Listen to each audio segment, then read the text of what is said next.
Hey guys this டியாம். So இந்த வீடியோனா நேற்றுக்கு இந்தியா வர்சஸ் இங்கிலாந்து. வழக்கம் போல் இந்தியா தோத்துட்டாங்க.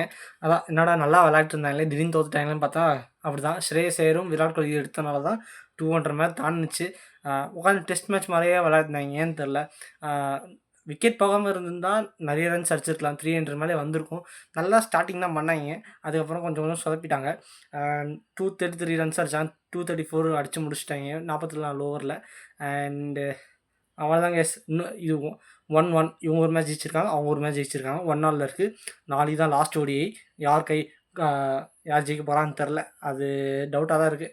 எனக்கு தெரிஞ்சு இந்தியா புஷ் தான் நினைக்கிறேன். எனக்கு அப்போ தான் தோணுது. தோண வைக்கிறாங்க, என்ன செய்கிறது.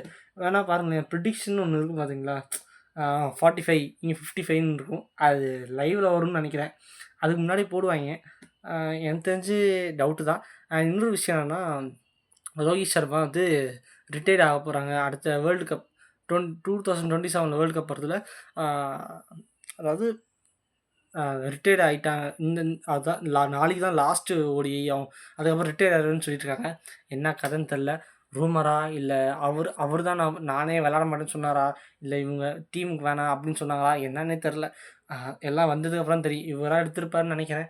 எனக்கு தெரிஞ்சு விளாட வேண்டிய ஒரு ஆள் தான். ஸோ பார்க்கலாம் என்ன நடக்குதுன்ட்டு. அவ்வளோதான். நாளைக்கு ஜெயிக்கிறாங்கன்னு தோக்குறாங்கன்னு பார்க்கலாம்.